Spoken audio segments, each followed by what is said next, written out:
Bueno, no sé si se va a poder, pero de todas maneras vamos a hacer otro intento. Y por favor comuníquese con mi esposa para ver si está funcionando. Y pase la voz a los hermanos que se han salido. Pase la voz y dígales que ya estamos otra vez haciendo otro intento. Tenemos media hora de retraso. Y eso significa que voy a volar el capítulo 1 del 1 al 3 de Apocalipsis. Pues son bonitos, pero al mismo tiempo son muy desafiantes para los cristianos. Estuvimos diciendo al inicio que lamentablemente no se oyó en la primera transmisión, que el libro de Apocalipsis es uno de los libros más misteriosos, si no el más misterioso de todos. Al inicio del cristianismo, en los primeros siglos del cristianismo, no tuvo una buena acogida. Ese libro no tuvo una buena acogida.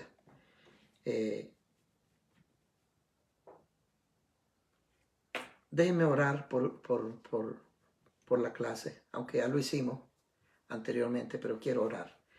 Padre, bendice este estudio. Que nuestro corazón sea edificado, Señor. Habla nuestra alma y abre, Padre, nuestro entendimiento para poder disfrutar este libro.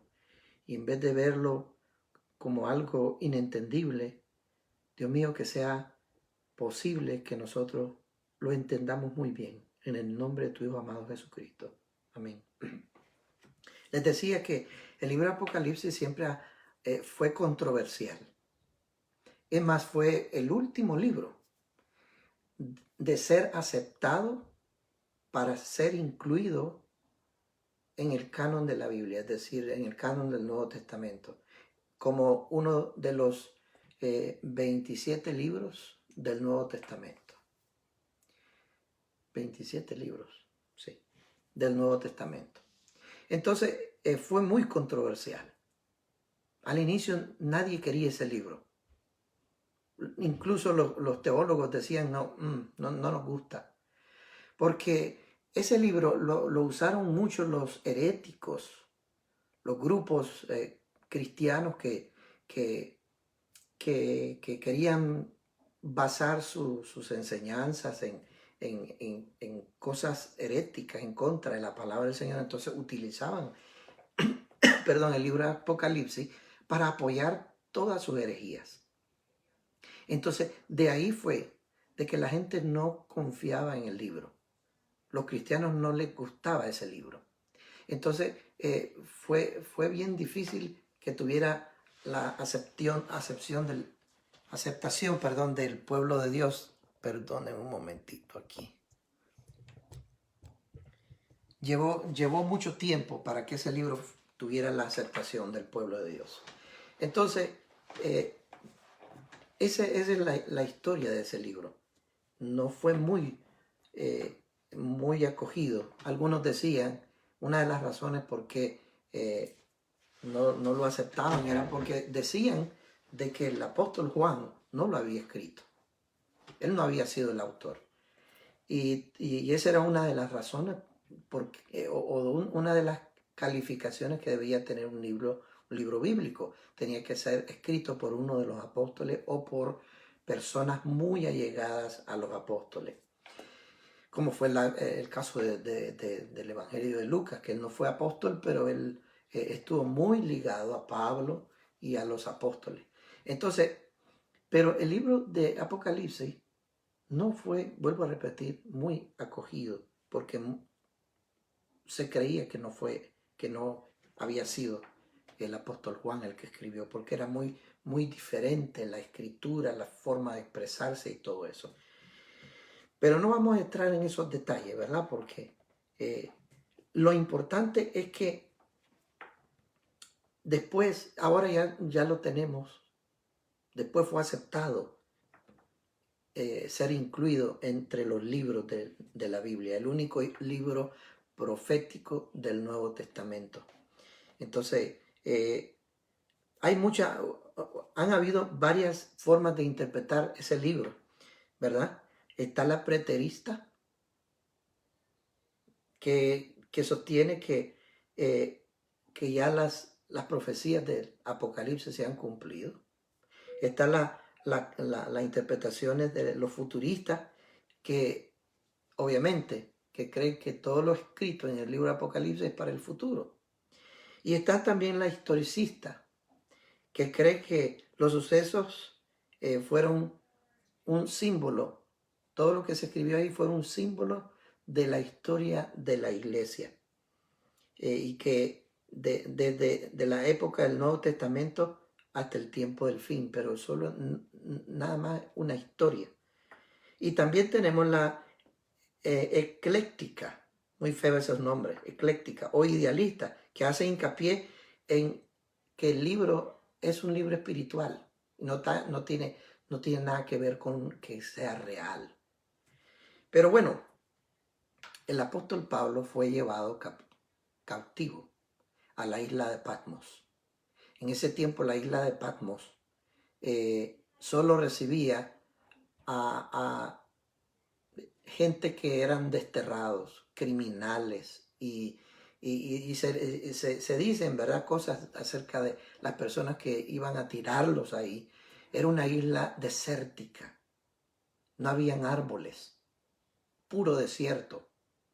Y solo el gobierno o el imperio romano le daba una comidita para un par de días a cada preso que llevaban a esa isla. Y entonces personas que eran disidentes del imperio romano, ahí los llevaban y solo les daban una comida de un par de días y después que Dios les ayude.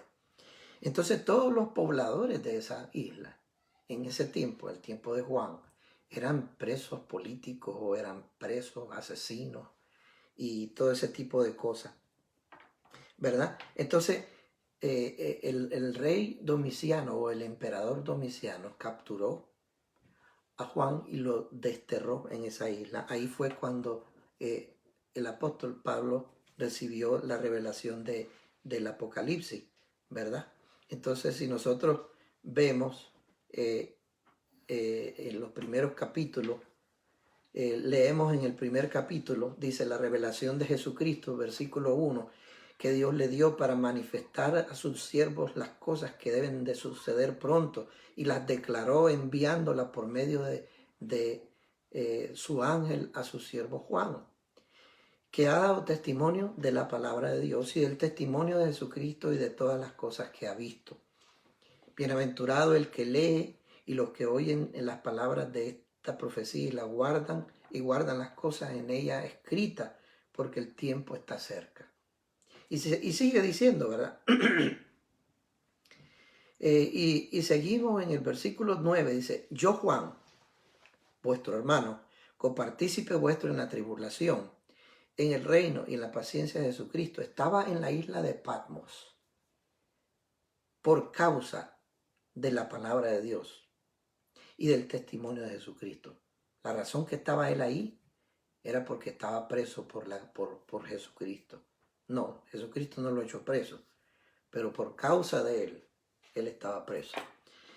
Entonces dice que yo estaba en el Espíritu, en el día del Señor. Eso significa que él estaba orando, ¿verdad? Estaba entregado a la oración. Y dice, en el día del Señor significa que era un día, el día del Señor es una forma de expresión que quería decir el domingo, el día domingo. Y oí, dice, detrás de mí una gran voz como de trompeta, y que decía, yo soy el alfa y la omega, el primero y el último. Escribe en un libro lo que ves y envíalo a las 7 iglesias que están en Asia, a Efeso, a Esmirna, a Pérgamo, a Tiatira, a Sardis, a Filadelfia y a Laodicea. Y me volví para ver la voz que hablaba conmigo, y vuelto vi 7 candeleros de oro. Y en medio de los 7 candeleros, uno semejante al Hijo del Hombre. Esa figura del Hijo del Hombre ha salido o ha sido vista por muchas personas, comenzando con el profeta Daniel. Interesante eso. Jesucristo es el Hijo del Hombre. Ya existía mucho tiempo antes. Mucho tiempo antes. Daniel vio a una figura como Hijo de Hombre. Interesante, eso ya existía en ese tiempo. Entonces dice el versículo 13, y en medio de los 7 candeleros, a uno semejante del Hijo del Hombre, vestido de una ropa que llegaba hasta los pies y ceñido por el pecho con un cinto de oro. Su cabeza y sus cabellos eran blancos como blanca lana, como nieve, y sus ojos como llama de fuego, y sus pies semejantes al bronce bruñido, refulgente como en un horno, y su voz como estruendo de muchas aguas. ¿Cómo serán esos sonidos? No tengo la menor idea. Tenía en su diestra 7 estrellas, en su mano derecha tenía 7 estrellas. De su boca salía una espada aguda de 2 filos, y su rostro era como el sol cuando resplandece en su fuerza. Cuando le vi, caí como muerto a sus pies. Él cayó muerto, como muerto a sus pies. Y él puso su diestra sobre mí, diciéndome, no temas, porque yo soy el primero y el último. El que vivo, estoy vivo, y estuve muerto. Pero he aquí que vivo por los siglos de los siglos. Amén. Jesucristo se le mostró. Yo soy el primero y el último. Yo quiero decirle una cosa. El alfa y la omega. Solo Dios tiene ese título. Por eso decimos y creemos que Jesucristo es el mismo Dios. Porque esta figura que está aquí, Jesucristo, Él dice, yo soy el primero y yo soy el último. Ese es el título de Dios. Y en el 18 dice, el 18 identifica a Jesucristo cuando Él dice, y el que vivo, yo estoy vivo, pero estuve muerto. Dios nunca ha muerto, solo Jesucristo. Estoy vivo, pero estuve muerto, pero ahora dice, vivo por todos los siglos de los siglos. Y tengo la llave, tengo el poder de la muerte y del Hades. El Hades es el lugar de los muertos. Entonces Él tiene el poder de la muerte que mata a los seres humanos y también tiene el poder sobre los que están en el infierno, digamos así. El Hades es el lugar de los muertos. Escribe las cosas que has visto y las que son y las que han de ser después de estas. Escribe estas cosas que son las que van a ser después de estas. En otras palabras, habían cosas que ya estaban sucediendo, pero habían otras que iban a suceder mucho después. Déjeme decirle una cosa. Juan escribió en cerca del año, al final del primer siglo, cerca del año 90, 96. Ya cuando los apóstoles habían muerto. Jesús ya había sido levantado en el año 31 o 33 de la era cristiana. Ahora estamos con Juan en el año 96, 95. Y Jesús le dice, escribe estas cosas, las que van a ser ahorita y las que van a ser más adelante. Esas cosas de más adelante todavía en ese tiempo no habían sucedido. Hasta en nuestros tiempos. Ahora dice, el misterio de las 7 estrellas que has visto en mi diestra son los 7 candeleros y los 7 candeleros de oro. Las 7 estrellas son los 7 ángeles de las 7 iglesias. Son los 7 pastores de las 7 iglesias. Y los siete candeleros que has visto son las 7 iglesias. En otras palabras, está hablándole a los pastores y a las iglesias. Y empieza el primero. Y este es un llamado para la iglesia en nuestro tiempo. Algunos creen que esto es la dispensación de lo que es la iglesia de Jesucristo a través de todos los tiempos. Eso es una creencia. La iglesia de Éfeso es la iglesia que estaba comenzando en ese tiempo. Las 7 iglesias estaban ubicadas en la parte de Asia Menor, lo que hoy es Turquía. Todas las 7 iglesias estaban en el área de lo que hoy es Turquía, y ninguna de esas iglesias sobrevive. Ninguna de esas iglesias sobrevive. ¿Por qué? Bueno, Turquía es un país musulmán. Y la única ciudad muy, muy grandísima que hay ahorita, que hasta el día de hoy, curiosamente, subsiste y es una gran ciudad, pero enorme, es es la ciudad de Esmirna. Es una ciudad muy moderna, muy próspera. Y Esmirna fue una de las 2 ciudades donde Dios no encontró pecado, ¿verdad? En Éfeso, el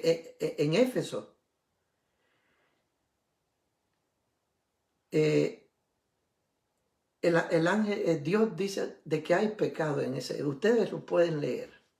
Hay un pecado ahí, ¿ve? El problema de ellos fue que han dejado su primer amor. Esa iglesia en Éfeso, la ciudad de Éfeso no existe, solo hay ruinas. Has dejado tu primer amor. Y después de eso, sigue con Esmirna. Yo soy el primero y el postrero, el que estuvo muerto y vivió, dice esto.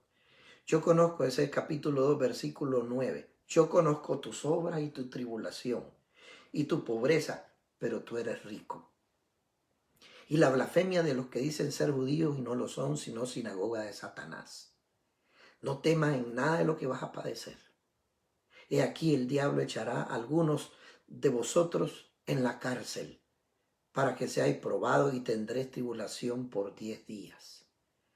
Sé fiel hasta la muerte y yo te daré la corona de la vida. El que tiene oído para oír, oiga lo que el Espíritu dice a las iglesias. El que venciere no sufrirá daño de la muerte segunda. ¿Cuál es la muerte segunda? Es cuando resuciten los muertos después de la segunda venida de Cristo. Al final del libro de Apocalipsis van a resucitar los muertos. Y esa es la muerte segunda. Esa gente de la muerte segunda, de la segunda resurrección, es decir, la muerte segunda es el tirarlos al infierno, pero la segunda resurrección es los que resucitan. En la segunda resurrección son los que están condenados. Nosotros nos levantamos o resucitamos y nos vamos en la primera resurrección. Vamos a hablar de eso más detalle más adelante. Pero en esta iglesia, Dios no encuentra pecado. Dios no encuentra pecado, pero Él les dice que ustedes van a sufrir. Es lo que yo he estado hablando todo el tiempo. El hecho de que nosotros no vamos a pasar la gran tribulación no significa que no vamos a sufrir o que no pasemos por sufrimiento, incluso entregar nuestra vida a Cristo. Por ahí se ha hecho viral un asunto que un hermano dijo de que él ya estaba listo para poner su cabeza. ¿Verdad? Nosotros creemos que no vamos a pasar la gran tribulación. Pero sí nosotros creemos que durante toda la historia del cristianismo, el cristianismo ha padecido persecución y muerte. Y nosotros podemos pasar ese momento. antes que Cristo venga en el rapto y nos lleve al cielo, en el arrebatamiento. Podemos pasar sufrimiento, podemos padecer la muerte. Seguimos con Pérgamo, otra ciudad, encontró pecado ahí. Y encontró, el pecado de ellos era un revoltijo de doctrinas, de doctrinas paganas revueltas en esa iglesia. Y en el 16 le dice Dios, por tanto arrepiéntete, si no vendré pronto. Si no vendré pronto, a ti pronto y pelearé contra ellos con la espada de mi boca. Arrepiéntate y pelearé contra ellos, ¿verdad? Las personas que estaban dentro de la iglesia con doctrinas heréticas. Y siempre vuelve a concluir, el que tiene oído, oiga lo que el Espíritu dice a las iglesias. Si usted es curioso, a cada iglesia Dios les dice la misma frase, tanto al inicio como al final. Usted comienza, por ejemplo, en el mensaje a Tiatira. No es a la Tiatira, es a Tiatira, ¿verdad? Dice el Señor, dice de la misma manera, el Hijo de Dios, el que tiene ojos como de fuego, como llama de fuego, y pies semejante a bronce bruñido, dice esto, yo conozco tus obras. Esa frase a cada iglesia se la dice, yo conozco tus obras. Y al final de la disertación que le da a cada iglesia, por ejemplo, usted ve en versículo 29, hablando de Tiatira, le dice, el que tiene oído, oiga lo que el Espíritu dice a la iglesia. Las mismas expresiones. Yo conozco tus obras. Hermanos, Dios nos conoce a todos nosotros. Dios sabe si estamos preparados para irnos con Él. Dios sabe si usted tiene cosas guardadas dentro de su corazón, que nadie las ve. Yo conozco tus obras. El mensaje, capítulo 1 de Apocalipsis hasta el capítulo 3, es un mensaje muy lindo para la iglesia, como queriendo dar la base, sentar bases de que lo mejor de lo que va a suceder, lo mejor de la tribulación, lo mejor de las plagas, de las trompetas, de la destrucción que viene sobre este mundo, lo mejor sobre todas las cosas es estar bien con Él, llamarnos al arrepentimiento, que nosotros meditemos en nuestros caminos, como dice la palabra del Señor por ahí, meditad en vuestros caminos. Eso siempre ha sido el deseo de Dios. Entonces, por eso, al inicio de Apocalipsis, Él quiere dejar sentado esta realidad. No importa lo que venga sobre el mundo entero, la tribulación, las plagas, la destrucción, porque viene 7 años. El libro de Apocalipsis nos habla de 7 años de pura destrucción. Destrucción directamente al ser humano, pero también destrucción a la naturaleza. Destrucción de las estrellas. Es pura destrucción lo que nos habla Apocalipsis. Por eso nadie quería ese libro al inicio. Muy feo. Habían muchos simbolismos. Y hasta el día de hoy, muchos de nosotros no nos gusta ese libro. Nos da miedo. Es un libro que mucha gente tiene sus diferentes interpretaciones, sí. Pero todos nosotros, todos los cristianos, todos concordamos en los primeros 3 capítulos. De eso sí estamos seguros. Todos concordamos de los primeros 3 capítulos. Que Cristo le habla a la iglesia y le dice, prepárese, arrepiéntase, si no yo vendré como ladrón en la noche. A todos ellos les dijo lo mismo. Al inicio, a cada iglesia le dijo la misma frase, yo conozco tus obras. Y al final de darle la disertación, la reprensión o el elogio, que solo fueron 2 iglesias, a quien Dios elogió de las 7 iglesias. Al final de cada disertación, Dios les dice, el que tenga oído para oír, oiga, como quien dice, si tú quieres abrir tu oído y oír mi voz, como dice al final del capítulo 3:20, dice, yo estoy a la puerta y llamo. Y si alguno oye mi voz, oiga bien, y abre la puerta, yo entraré a él y cenaré con él y él conmigo. Mire, esos 3 capítulos están llenos de gran significado. Él conoce tu obra. Y él dice, el que tiene oído para oír, que oiga lo que el Espíritu dice a la iglesia. Y no es cualquier espíritu, es el Espíritu Santo. El que quiera, el que tenga oído, oiga lo que el Espíritu le dice a la iglesia.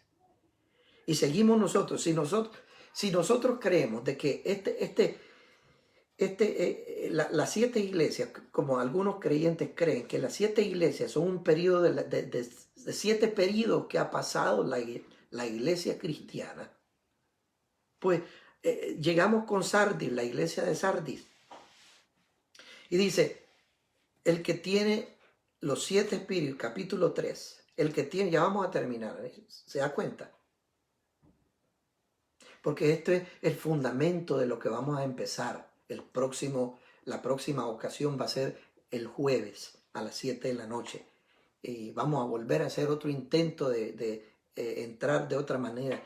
Pero de todas maneras, el capítulo 3 inicia de la misma forma. Escribe al ángel, le dice a Juan. Escribe al ángel, o sea, al pastor, al encargado de la iglesia en Sardis.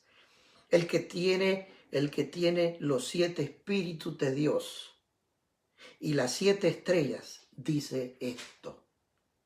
¿Qué es lo que dice? Versículo 1. Yo conozco tus obras.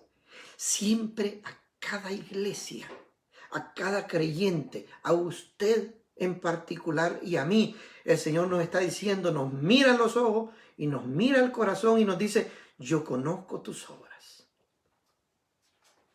Te conozco en lo profundo de tu cuarto. Cuando estás a solas, lo que estás haciendo, yo lo conozco. Cuando nadie te ve, a las 12 de la noche, a las 2 de la madrugada. A veces cuando yo no puedo dormir, hermano, ¿sabe? A veces no puedo dormir y a veces me pongo a ver, a leer la palabra del Señor. Y me entra sueño y descanso rico. Y a veces hay momentos en que me entra la tentación de encender el televisor a esa hora porque no siento ganas de dormir. Y quiero ver alguna película. Y digo yo a veces, Dios mío, si no estoy durmiendo, a lo mejor estoy enfermo o a lo mejor seas tú, Señor, el que me mantiene despierto porque quieres hablar conmigo. Y a veces Dios me resuena a cualquier hora de la noche que me despierto. Y si entro con esa tentación, ahí está la voz que me dice, yo conozco tus obras. A cualquier hora, en cualquier lugar, yo conozco quién eres, lo que haces. Y ese es el punto número 1 que Dios le escribe o le dice a Juan que escriba a cada uno de los pastores de esas iglesias. Ah, usted dirá, pero yo no soy pastor. Claro que lo es. Usted es hijo de Dios. Y usted tiene una iglesia que está en su casa. Ah, pero yo no estoy casado. Usted es su propia iglesia. Usted es la esposa del Cordero. Aunque usted no sea casado. A usted y a mí nos escribe Dios en esta hora y nos dice, yo conozco tus obras. Y al final nos dice, el que tiene oído y oye mi voz y abre la puerta, yo entraré a él y cenaré con él y él conmigo. El que tiene oído para oír, oiga lo que el Espíritu Santo dice a las iglesias. Dios te está hablando y a mí también. Y vuelvo a repetir, capítulo 1 al 3 de Apocalipsis es la base que Dios sienta, o sea, Dios sienta esas bases para decirle al pueblo lo que viene después, la gran tribulación. Pero Dios quiere que estemos preparados, listos, porque Él viene pronto. Y si seguimos leyendo, siempre cada uno de ellos, por ejemplo, en Sardis, capítulo 3, versículo 2, dice, sé vigilante. Sé vigilante y afirma las otras cosas que están por morir. Hay cosas que están por morir. Y tú ya vas a partir. Tú ya te vas a ir de este mundo. Dice, sé vigilante. Y dice, y afirma las cosas que están por morir. A veces nuestros defectos, nuestros pecados, dejémoslos, desechémoslos, porque ya estamos prontos para morir, le dice Dios al pastor de la iglesia en Sardis. Y le dice, en versículo 2, porque no he hallado tus obras perfectas delante de Dios. Y dice, acuérdate pues lo que has recibido y oído, y guárdalo y arrepiéntete. Pues si no velas, vendré sobre ti como ladrón, y no sabrás a qué hora vendré sobre ti. Tú no sabes cuándo el Señor va a venir. Pero dice, recuerda, dice, acuérdate en el versículo 3, hermano. Usted que está escuchando y que usted se ha separado de Dios, se ha alejado del Señor, Dios le ama y Dios quiere conversar con usted.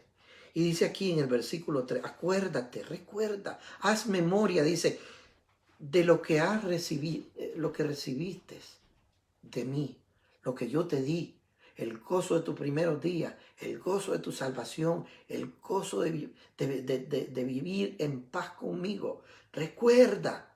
Y mire de qué manera tan simple, tan suave el Señor nos llama y dice, recuerda lo que has recibido y lo que has oído y guárdalo y arrepiéntete.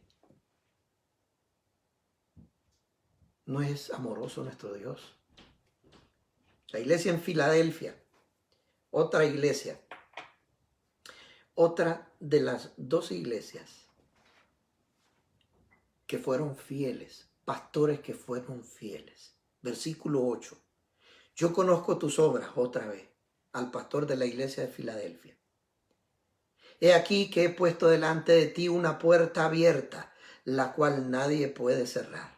Porque aunque tienes poca fuerza, has guardado mi palabra y no has negado mi nombre. En ese tiempo la iglesia era perseguida a muerte. Y tienes poca fuerza. Hermano, ese es usted y yo. Usted dice, yo ya no aguanto. Ese eres tú. No, Dios te escribe a ti, hermano. Cuando estás débil, cuando te sientes cargado, cuando te sientes adolorido, cuando ya no puedes más. Para ti es el mensaje de Filadelfia. Ya no aguantas más. Mira lo que te dice el Señor. Yo conozco tus obras. Porque aunque tienes poca fuerza, hijo mío, te sientes débil, a pesar de todo eso, has guardado mi palabra. Has sido fiel. Has sido fiel. Mire cómo es bueno nuestro Dios, que a veces usted y yo nos sentimos agobiados, que no queremos caminar, que ya no, y muchos de los que nos rodean nos endechan como le hacían a Job, sus 3 amigos. Lo acabaron, lo menospreciaron. Y cuando lo miran usted, no acabado, pero sí atribulado, que ya no quiere venir a la iglesia, cuánto nos encanta subirnos en el cuello de la gente que se siente débil y los reprendemos y los echamos, hasta le echamos fuera los demonios, espíritus inmundos que los están atormentando, y solo esa persona sabe cómo se siente delante de Dios. Y Dios en este día te dice: yo conozco tus obras, mi hijo, y aunque te sientes débil, tienes poca fuerza, has guardado mi palabra y no has negado mi nombre. Y mire qué bonito, sigue diciendo: he aquí yo entrego de la sinagoga o de las iglesias de Satanás a los que se dicen ser judíos y no lo son, sino que mienten. He aquí yo haré que vengan y se postren a ti. Aquel debilucho, lo más vil, escoge Dios para avergonzar a lo más fuerte. Aquel débil, aquel que está, que ya no tiene fuerzas, pero que sigue fiel. Dice, el Señor dice: yo voy a traer a toda esa gente mala y que se arrodillen delante de ti. Dice que se postren a tus pies. ¿Por qué dice Dios eso? Usted y yo sabemos de que solo arrodillarnos delante de Dios. Pero a tal punto Dios levanta la moral a su pueblo que está en momentos difíciles. Dios le levanta la moral y le dice: yo conozco tus obras, hijo mío. No te preocupes. Tú estás débil, pero yo sé que has guardado mi palabra y no has negado mi nombre. Y qué bonito esto, dice que haré que vengan, se postren ante tus pies y reconozcan que yo te he amado.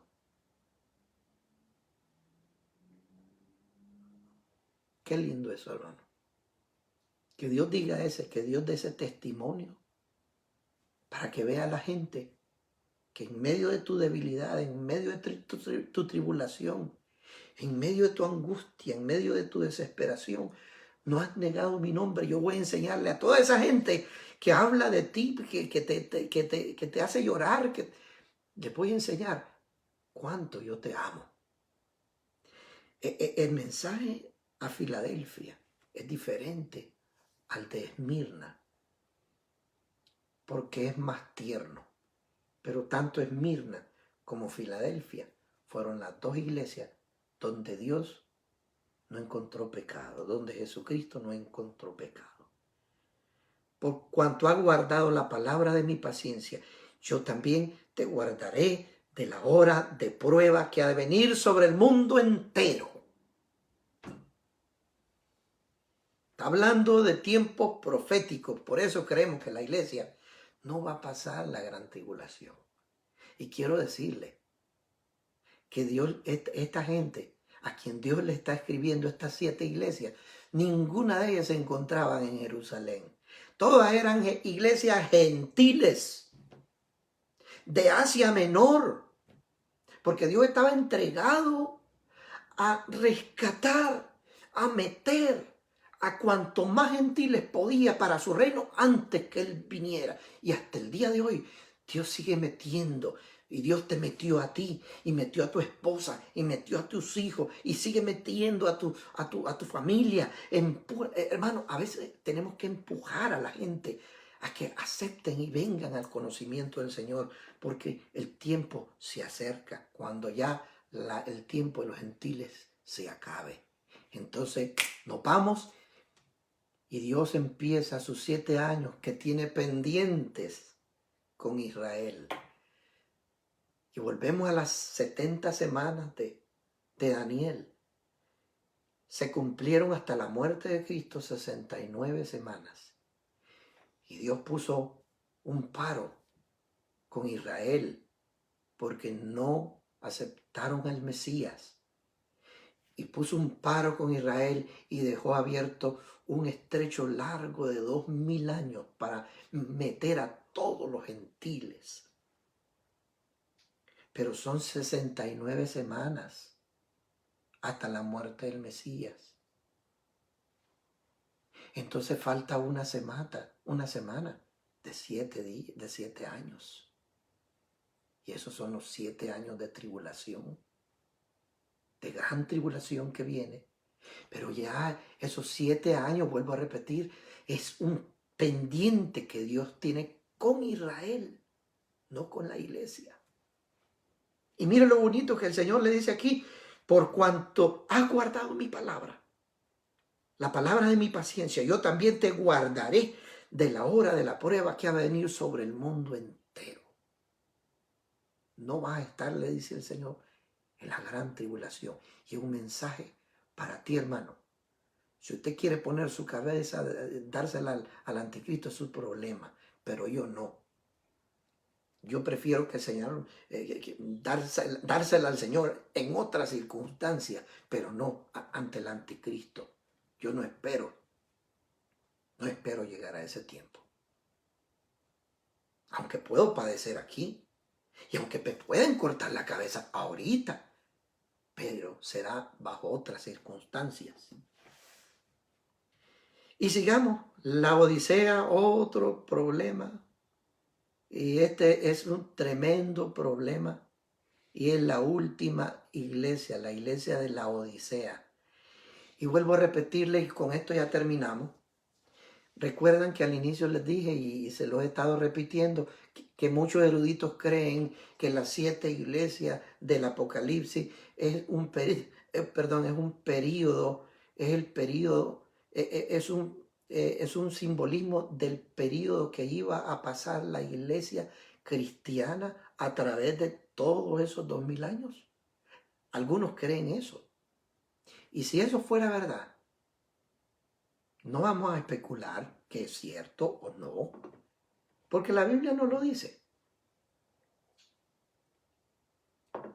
Pero algunos lo interpretan así. Pero me gusta esa interpretación.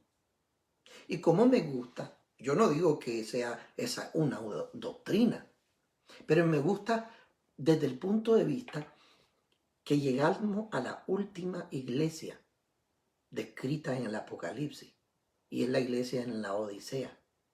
Y si eso significa que es la iglesia de los últimos tiempos, porque es la última iglesia, entonces estamos en serios problemas. La iglesia del último tiempo. Y estamos en serios problemas porque no vemos el avivamiento que viene. No viene el avivamiento por ningún lado. ¿Por qué? Porque creemos que va a caer del cielo. ¿Y a quién se lo va a dar? ¡Ay! A usted. Y usted esperando el avivamiento que viene. Porque algunos creen que es mundial, otros dicen que es un avivamiento local. Bueno, déjeme decirle, pero alguno de nosotros, yo estoy seguro, que alguno de nosotros está pendiente de ese avivamiento y está comiendo pupusas y comiendo pizza y viéndose, tirándose sus movies de Cantinflas y de la India María, tranquilo, en vez de estar orando y buscando de Dios.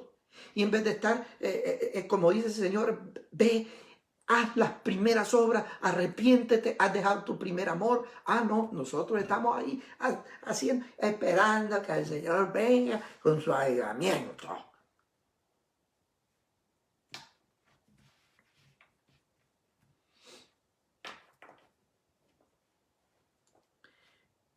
Vamos a leer este pasaje de la iglesia en la Odisea. Sí, porque algunos, mi esposa se está riendo, algunos de nosotros estamos con la cervecita ahí, con el vino y con el ron, y estoy esperando un avivamiento para que Dios me sacuda mi pecado. No, sacudas el pecado ahorita, voluntariamente. A ninguno de esos el Señor le dijo, viene un avivamiento y acuéstate ahí en tu hamaca. Y le tengo que pelar los ojos para que comprendamos la intensidad de este problema.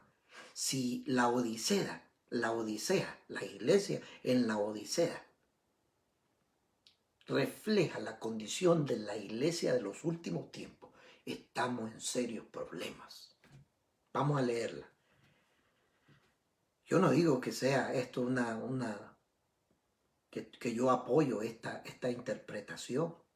No es mala la interpretación de que las 7 iglesias sean un periodo de la iglesia que iba a pasar durante todos estos 20 siglos, o sí, 2000 años. No digo que yo lo acepto, pero me gusta la idea. Ya les dije, vamos a leer. Y escribe al ángel de la iglesia en la Odisea. He aquí el amén, el testigo fiel y verdadero, el principio de la creación de Dios, dice esto: yo conozco tus obras. La misma frase. Que ni eres frío ni caliente. Ojalá fueres de una o de la otra, brother. Pero por cuanto eres tibio, que no se distingue qué sos, te voy a vomitar de mi boca. Es mejor o ser caliente o ser de plano frío. Porque cuando uno está frío o es frío, ese es un reflejo de lo que es la persona que no tiene a Cristo. Entonces Dios se apiada, le envíes el mensaje, se lo envía a través de alguien y acepta al Señor. Por eso dice, es mejor que fuera frío. Porque al frío yo le envío mi calor, yo le envío mi mensaje. Él lo acepta y se pone caliente. Pero a un tibio, a una persona que ha saboreado el don de Dios y hacerlo regresar al camino de donde se ha alejado, al camino de Dios, es bien difícil. Oiga, dice, porque tú dices, yo soy rico y me he enriquecido y de ninguna cosa tengo necesidad. Yo tengo la bendición de Dios y me importa poco nada de la iglesia. Yo acepté a Cristo y ya estuvo. Mucha gente en la iglesia creen que por haber levantado su mano, ya tranquilo, bro. Sigue pecando. Yo no creo en eso. Yo tampoco creo que yo voy a perder mi salvación solo porque ayer pequé y tal vez hoy me arrepiento. Yo no voy a perder mi salvación por eso. No, en ninguna manera. Yo pierdo mi salvación. Es que el creyente no pierde su salvación. ¿Cómo va a perder alguien algo que nunca lo tuvo? El que acepta a Cristo y dice como es esta persona, a lo mejor nunca lo aceptó, a lo mejor nunca en su vida saboreó el don de Dios. Y si usted dice, pero mire cómo anda, y fue predicador y no dice la palabra del Señor, no todo el que me dice Señor, Señor, entrará en el reino de Dios, sino el que hace mi voluntad, la voluntad de mi Padre que está en los cielos. Y no dice el Señor, cuando Él esté juzgando ante las naciones, Señor, yo eché fuera demonios, yo sané enfermo. El Señor, ¿qué es lo que el Señor va a decir? Apártate de mí, hacedores de maldad. ¿Por qué? Porque levantamos nuestra mano, pero en realidad nunca nos comprometimos con Dios. Esa es aquella persona que se desvía y jamás regresa al camino. Esa es aquella persona que está dentro de la iglesia y nunca se afirma, que nunca es sólido. Esas personas pierden su salvación, ¿sabes? Porque nunca la tuvieron. Pero yo tengo a Cristo y Él, si yo peco, no me deja en esa circunstancia. Él me levanta, Él me sostiene, Él me socorre. Él solo me dice, arrepiéntete, Arrepiéntete. Él me da la oportunidad de arrepentirme. ¿Por qué? Porque yo he sido sellado. Cuando yo acepté a Cristo, yo fui sellado para el día de la redención, dice la palabra del Señor. Fue sellado y ese sello no se quita. Usted puede pecar, pero si usted se arrepiente, usted tiene que saber escuchar la voz de Dios que le dice: ven, hijo mío, arrepiéntete. Dios nos da la oportunidad así como Dios le dio la oportunidad a estos pastores. ¿Qué le dice? Dejaste tu primer amor, pero ¿sabe una cosa? Arrepiéntete. Ven a mí. ¿Por qué? Porque ellos eran sellados, ellos tenían el sello y Dios les dio la oportunidad de regresar, porque se habían separado, sí, pero Dios los está amando todavía y los está llamando. El que es de Dios, jamás Dios lo deja solo, jamás. Entonces el creyente que ha sido sellado por Dios nunca puede perder su salvación. Y aquella persona que ha entrado en la iglesia, aceptó a Cristo, se bautizó y estudió la Biblia y fue hasta pastor, o fue misionero, o fue evangelista y sanó enfermos y todo. Pero en realidad nunca fue fiel a Dios en su corazón. Lo que hizo nada más es hacer business, negocio. Ese nunca fue salvo. Y de esos, no se asuste. La Biblia habla de eso, ya le mencioné. Cuando el Señor esté frente allá arriba, usted no lo puede ver. Usted puede ver grandes pastores evangelistas el día de hoy, oiga bien, que están hasta sanando enfermos y sanando enfermos. Usted no conoce la vida de ellos. Pero Dios dice ahí en Apocalipsis, Señor, incluso en Mateo capítulo 25 o 24. Oiga bien, dice el Señor que llegarán delante de su presencia, Señor, Señor, pero ¿cuándo te vimos desnudo? ¿Y cuándo te vimos aquí? ¿Y cuándo? Oh Señor, en tu nombre hicimos esto y esto. En tu nombre levantamos demonios. En tu nombre sanamos enfermos. En tu nombre echamos fuera demonios. En tu nombre hicimos tantas cosas. En tu nombre se arrepintieron mucha gente. Y es muy posible que esa gente se arrepintieron de corazón. Pero Dios te usó nada más a ti, pero en tu corazón era sucio. Y de esas clases de personas hay. Y usted puede decir, es que es un gran siervo, pero usted no lo conoce. Y usted puede decir, ese perdió su salvación. No, no perdió su salvación. Nunca la tuvo.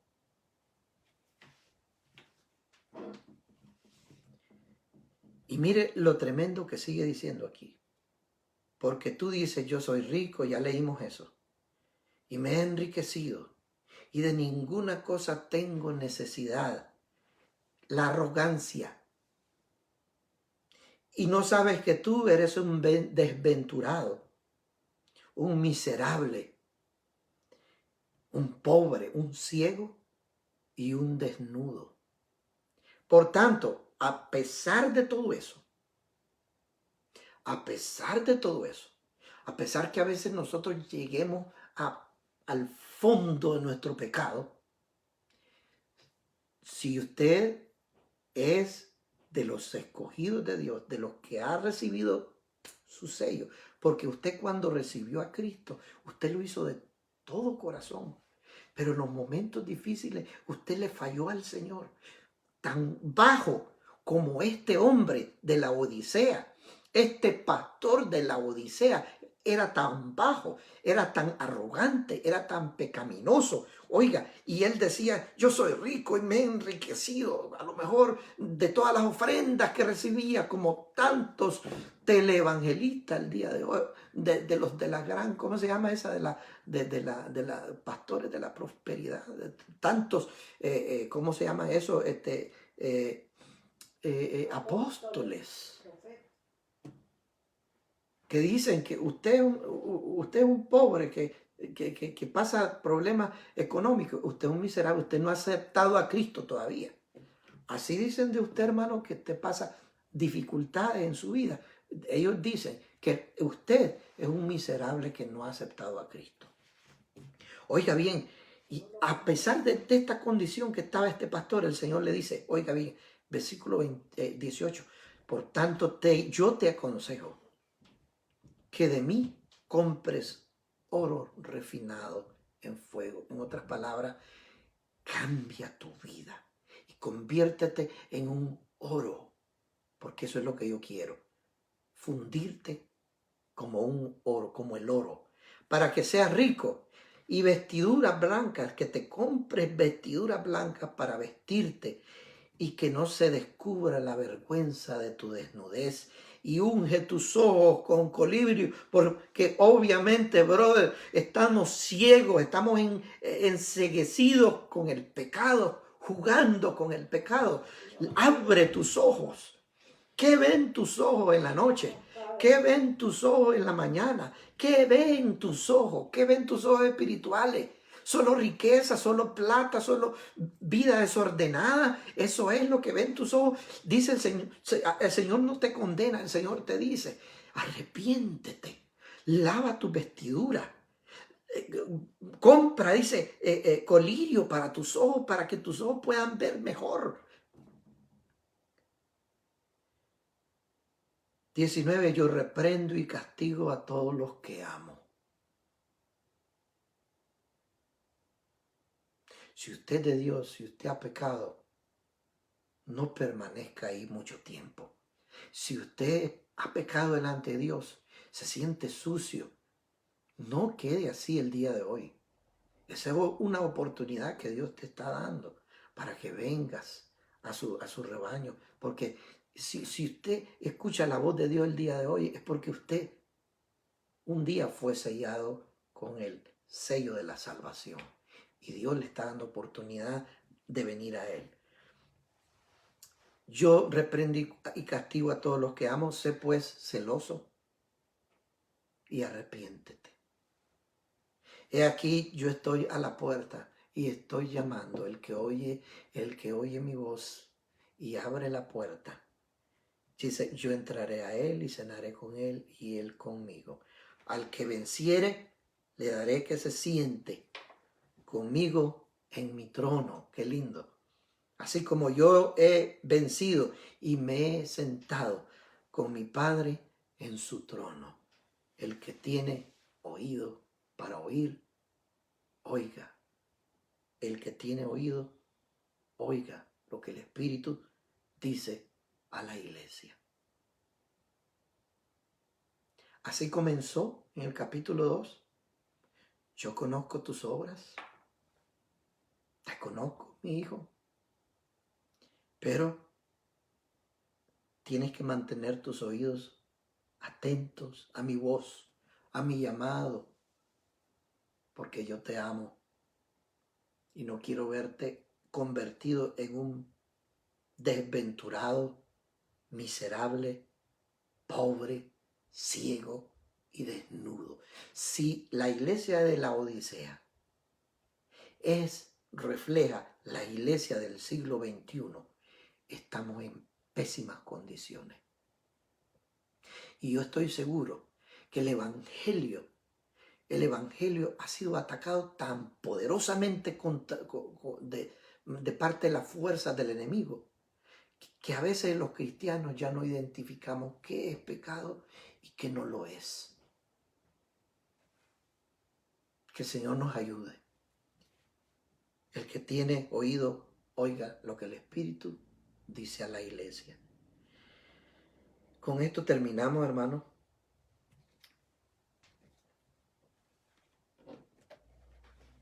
Los primeros 3 capítulos. El próximo jueves vamos a estar hablando del capítulo 4 y capítulo 5 posiblemente. El capítulo 4 es muy importante porque ahí vamos a ver algo que no se lo voy a adelantar. Tiene que estar presente en el capítulo 4. Sería bueno que leyera esos capítulos. Cada capítulo que vamos leyendo, mire, léase el 4 y el 5. Yo creo que no es pesado leerse 2 capítulos de aquí al jueves. Y usted ya va a estar su mente entrenada de lo que vamos a hablar ese día, ¿verdad? hable, lea esos capítulos, ore al Señor, dígale, Señor, abre mi entendimiento, ayúdame a comprender todo esto. Entonces, Dios le bendiga, hermano, y preparémonos porque el Señor está a punto de levantar a su iglesia. Amén. La paz del Señor sea con usted y tenga una noche descansada y la paz del Señor sea en su corazón. Abrazos a todos, besos y pase feliz noche. Amén.